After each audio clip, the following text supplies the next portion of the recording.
A happy Martin Luther King Day, y'all. I woke up this morning and started watching the Martin Luther King celebrations around the country today, y'all, and it was heartwarming. Real patriots, real Americans out there celebrating a real American hero. And there were crowds and parades and people just smiling and having a good time. You know, it's heartwarming watching all that. I was enjoying myself there, and then I remembered, I was like, Black Boot, there was something else going on today that you were supposed to pay attention to. And I couldn't remember what it was. I was like, oh, yeah, that's right. That big, orange, bloated, syphilis up, Adderall riddled idiot is supposed to be getting lied in today. So I went ahead and found that on the YTs there, and I started watching it. I got there just in time for the invocations to take place there. It was two preacher men doing it. And both of them asked God to do the same thing, to do the impossible. Now, I know God's supposed to be able to, work miracles and all that stuff, but they asked God to give Donald Trump wisdom, y'all. And I was like, that makes me mad right there. That's disrespectful to God. That's a busy man right there to ask him to do the impossible. What are you, testing God? You ain't supposed to test God like that, preacher man, So that did make me mad that they was going to like give him wisdom. You don't ask God to do the impossible just to test him like that. So I was a little aggravated with it. Well, then they went ahead and moved on to the lying-in ceremony part of it. And then the weirdest thing started happening. They got that Brett Kavanaugh, a rapist, to swear in the vice president. And I was like, well, that don't seem right. They should have did better than that. America's better than that. Well, then they got the Chief Justice, fascist John Roberts there to swear in a rapist. And I'm like, now this is crazy. Now they're just trying to tie my head into a pretzel there. I mean, they're trying to confuse me, mind boggle me and stuff.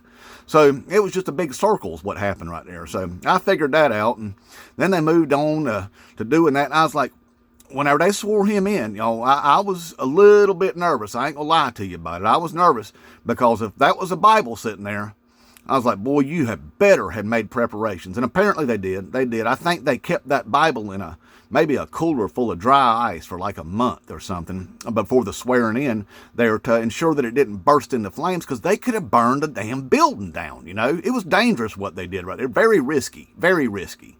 So anyway, whenever he got done lying and everything, then he gave this long telepromptered speech that just went on and on and on about some dystopian view of America, how much he hated America, how horrible America was, and how horrible all the people in America are, and all of that, what you'd expect from him, because he hates America, So he did that for a real long time, and he kept repeating the same things over. Whoever wrote that speech ran out of thoughts. They just kept kind of saying the same thing in different ways all the time, So you didn't miss much there. But hey, he got to talk about his new invention, that thing he come up with while he's sitting on the toilet the other night, that External Revenue Service.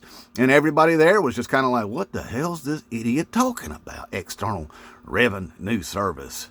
Because he talked about he's going to charge other countries taxes, tariffs, and stuff like that. And they're like, it don't work that way. You're charging the American people those taxes and tariffs. But anyway, they figured that, well, it's an idiot. That's right. That's who we're listening to, is an idiot. So everybody knew that.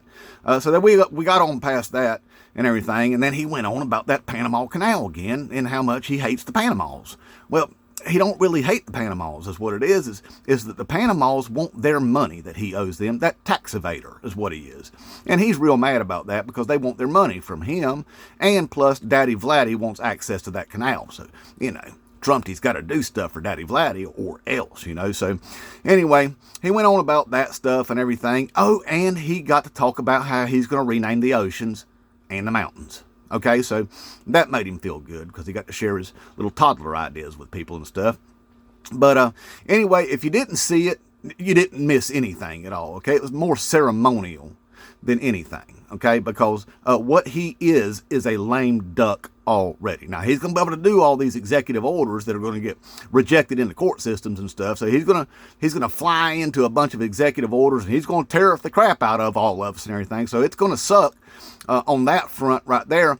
Good news is he's done pissed off Mike Turner, that used to be the head of the House Intelligence Committee there for a long time. But see, Trump made him a call up there to Speaker of the House of Gilead, Commander Mike Johnson, and said, hey, Mike Turner can't be that anymore. We need him to go, see, because Daddy Vladdy don't want him there. He wants somebody else that's loyal to him, that'll lick his boots, So, of course, Speaker of the House of Gilead, Commander Mike Johnson, removed him from that position there. And, well, Mike Turner's pissed off about that. He says he's going to start caucusing with the Democrats. Well, that gives the Republicans and the Democrats almost a even split in the House of Representatives. So all of that Christian nationalist Project 2025 bullcrap they're going to try to shove down everybody's throat, they're going to have a real hard time getting any of that done. All right? So it's going to be a stalemate. Like I said, Trump's a lame duck already. Inmate Trump.